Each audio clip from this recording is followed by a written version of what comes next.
introducing Dean Rader tonight, and I think I get that honor because I work at Gleason Library at USF, where Dean is a professor, and it's always wonderful to see Dean come into the library because in between stamping his books, I can say, hey, congratulations on the T.S. Eliot Prize, and hey, I read the SF Gate column you did yesterday, so it's always very, very fun to see him, and I tried to go grab his book Works and Days from the library shelf this last week, and it wasn't there.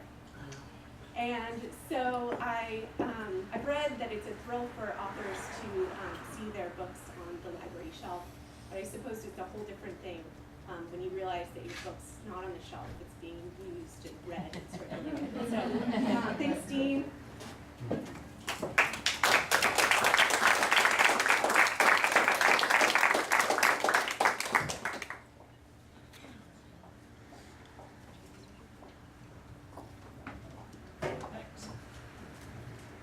I was afraid that the woman with the big sign was going to be protesting, so I'm glad she fled.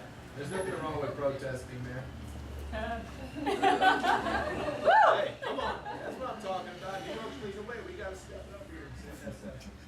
Actually, the project that Alexander was referring to is a blog that I've started called 99 Poems for the 99%.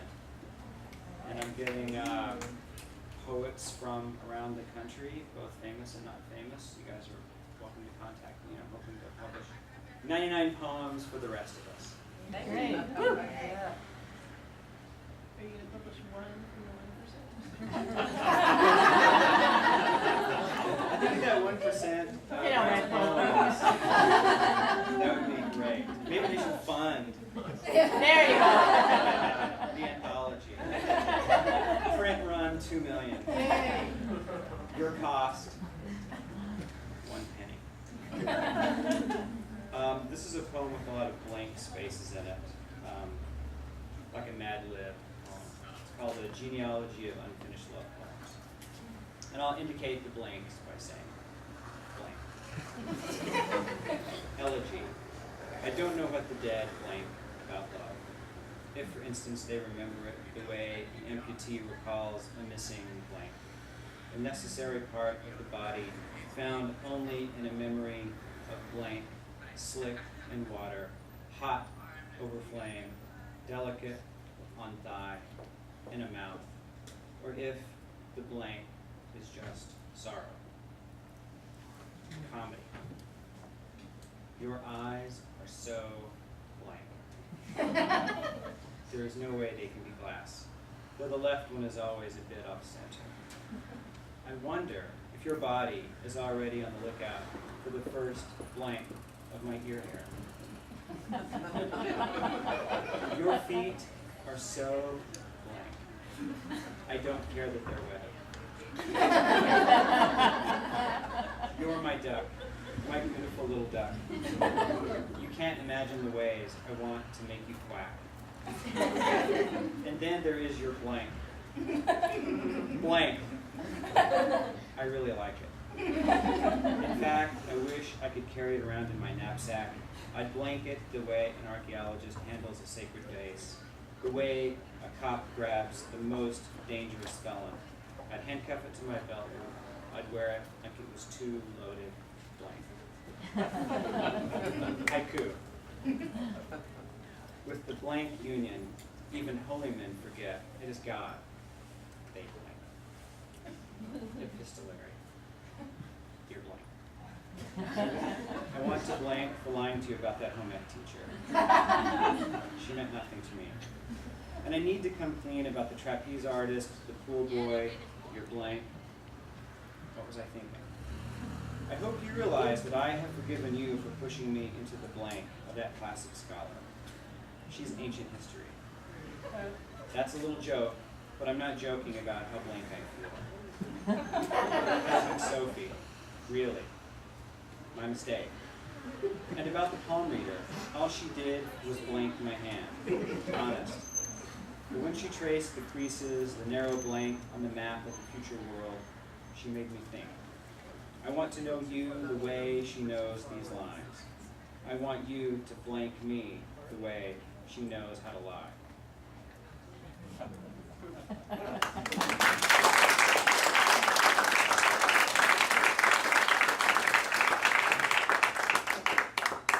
Thank you. All right, I'll read a couple newish poems. This poem is actually forthcoming in the new Ziziva that comes out in December, I think. So if you like this poem, or if you want to deface the poem, support your local Ziziva. This poem's title is true. It's called 4 stanzas, 5 lines, no punctuation. In each stanza of this poem, there are 5 lines. One for the first time I put my finger on your bottom lip. One for the night you slept next to me for 8 straight hours. Another for the next life in which you'll kill me. One more for sorrow's tiny knot you may one day untie. And one last one for that slice of sky, the heavy leaf, the cupped hand, the opened lip, in and into which we fall without belt or net. I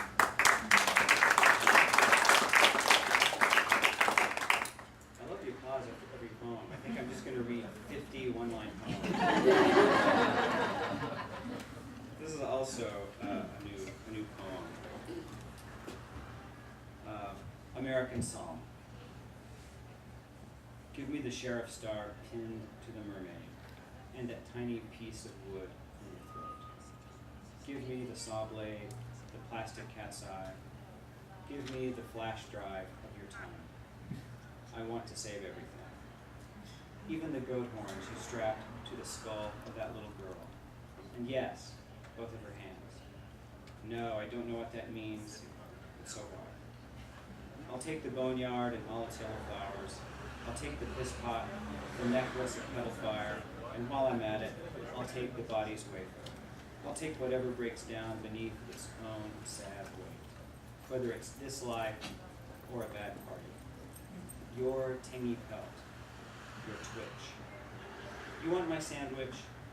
Hey, get in line. This isn't the army, but I'll march. I want your shoulder holster. I want your mouth of bullets.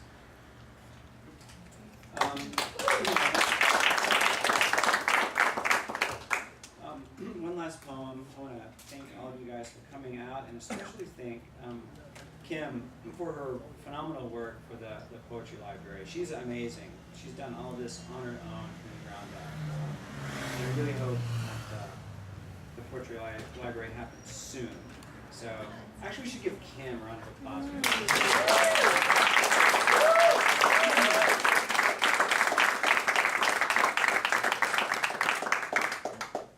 So this is one of the poems from my book, Wicks and Days. Far and away, the favorite poems in the book are the poems about the lovable children's book characters, Frog and Toad. And this is a Frog and Toad poem. The only thing I think you need to know is there's a reference to a Wallace Stevens line, and then other references to a T.S. Eliot line and the language of children's books. So thank you all for coming out. This is really great. This is a Petrarchan sonnet, and it's called Frog Seeks Help with Anger Management. It all began the morning Toad greeted him with, "What up?" Leave it to Toad to turn breakfast into performance. But then he forgot to TiVo Dancing with the Stars. Again, you can picture the scene. A remote, a fireplace, a lava lamp, a hurl. See glass and gloop shatter. See toad and wall weep. Rage is the mother of beauty, thinks Frog. But tell that to Toad, who got punched for spilling beer in the fly pudding. See Toad, watch Oprah. See Toad, pray for guidance. Hi God, it's me, Toad. The ecstatic conquest of the awful leads to salvation. Just ask Jesus. See the Christ's whipcord. See the Christ drive the tax man from the temple.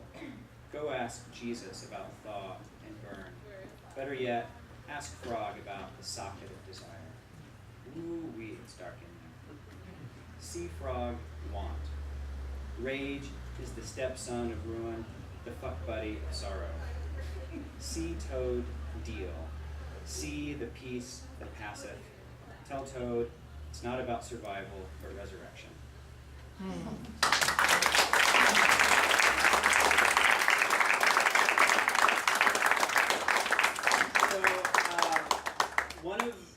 The best thing about teaching at the University of San Francisco is getting to work with phenomenal undergraduates. And while I love Litcrawl and Litcrawl, it's primarily about published writers and grad students. It's rarely about the great work that undergraduates are doing. So it's really an honor for me to introduce you to one of my favorite students.